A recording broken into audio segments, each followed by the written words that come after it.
Raul Menendez launched the drone attacks against your cities. The United States has nothing to gain by invading China. We're all pawns of Raul Menendez. Thousands of American drones are heading for our capital cities. Show weapons, Madam President.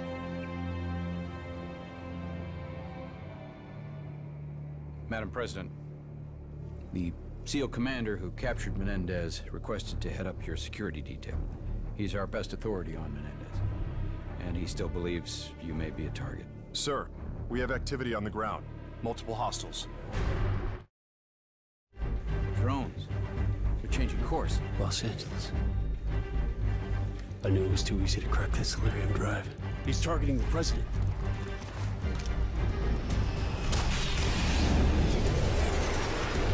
Marine 1 is under attack! Go to ground! Alert the MRAP for immediate pickup! We're going down!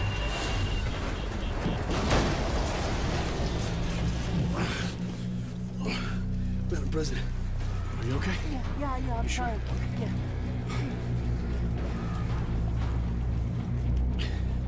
Evac the president to prom night.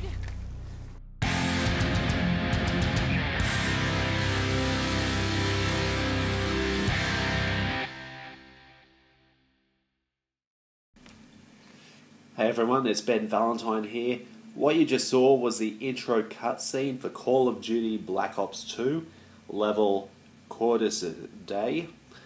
The mission is to escort and protect the female American president, which is obviously ironic given what we're going to be talking about in this vid.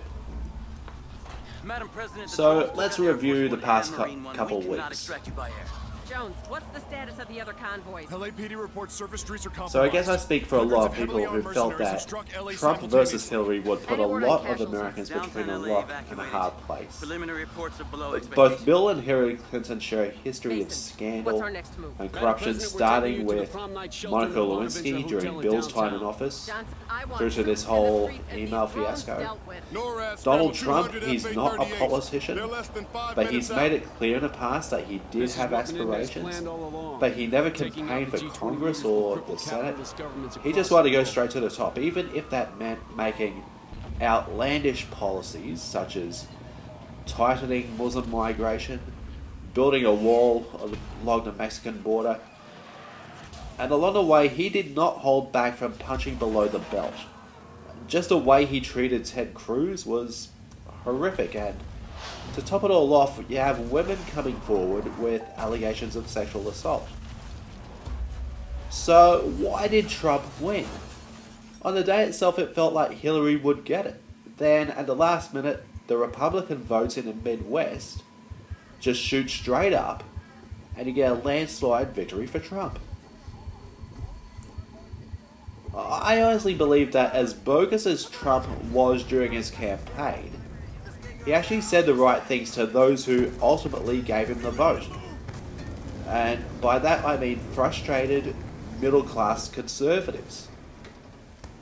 These are the people who do have very strong opinions on issues such as abortion, immigration, foreign policy. And they think that after 8 years with Barack Obama and the Democrat Party in office, things haven't gotten better, but worse. And to bring in Hillary would not only add to the current state of these issues, but it would merely serve to take it to their next logical step. They're fed up with the political correctness that the Democrats have sown into the American culture that have resulted in a biased commercial media, as well as done terrible damage to freedom of speech. I mean, if you watch the news commentaries immediately following the announcement of Trump's victory, the newsreaders weren't shy of going off their brains and breaking down. Because they know that over the next 4 years, with a Republican government, their own left-wing views are going to be in for a collision. They know that their time is over. They got nowhere to run, nowhere to hide. So, what does that mean for Australia? if you watch my previous vid on what would happen if Australia did have a public vote on same-sex marriage, I try to make the case that, contrary to what's portrayed in the media, the number of people who could have voted no, based on religious and cultural values, is in reality higher than what the media puts forward. That being said, consider the hot issues that have plagued Australian politics this year. Number one, you got the rise of a militant LGBT movement. Those who identify as LGBT are said to make up under 10% of the Australian population, yet we nonetheless have seen the impact they are having upon education in the form of the Safe Schools program, not to mention the whole controversy over same-sex marriage itself. Secondly, you do have the left-wing bias of the media. Last few weeks, during the campaign and the election, all the commercial TV stations, Channel 7, Channel 9, Channel 10, they were all pro-Hillary. Pretty much nothing was said at all about Trump or the Republican Party in a positive way. By comparison, the government-run channels such as ABC and SBS, they were definitely more balanced in their coverage.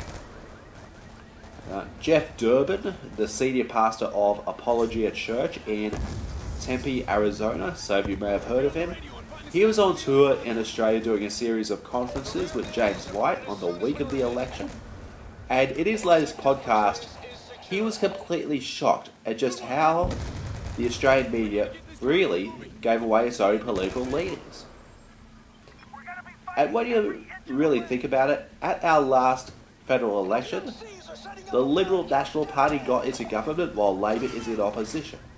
But if you were to tally up the number of times that Bill Shorten has appeared on camera in the past year and compare that to Malcolm Turnbull's appearances, you have to honestly ask, what's up?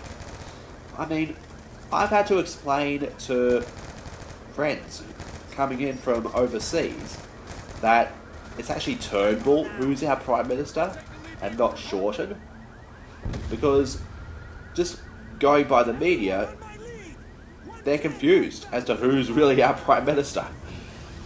So, thirdly, you got business and markets being bought out by foreign investors. If you're an Aussie and you live in a major city, you know the excitement of when a popular label finally opens an outlet in Australia for the first time.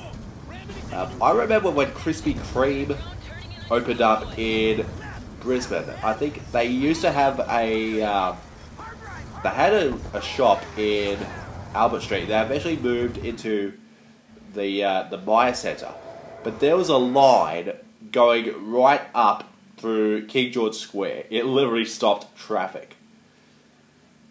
So, whether it be Krispy Kreme or Zara, you have a whole line of people just waiting up before the opening. And this may seem like a dream come true for shoppers, but for the local business owners, it's a nightmare.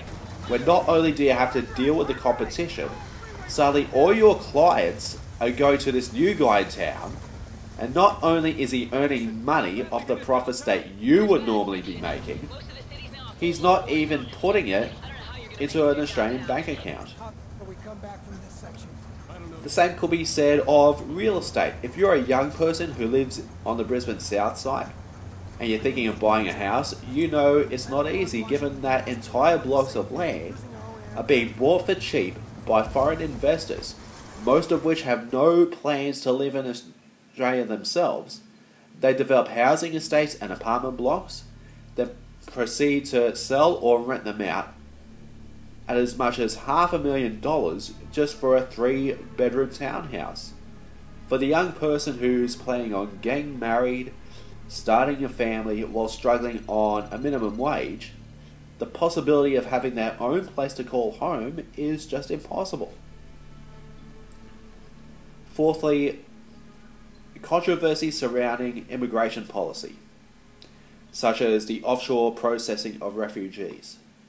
Now, Australia does have some of the highest standards for immigration, as well as citizenship and permanent residence application. And yet we also have the highest intake of migrants, perhaps second only to Canada. But what do we do with illegal immigrants, especially when they happen to be refugees and asylum seekers? Do we send them back home? Do we process them overseas at places like Manus Island and then keep them in detention? Or do we just let them in? Now, if you're an American and you're listening to this, I ask you, doesn't this all sound familiar? If there is one thing about Australian-US relations, it is that cultural trends that begin in America do have a way of making their way down under.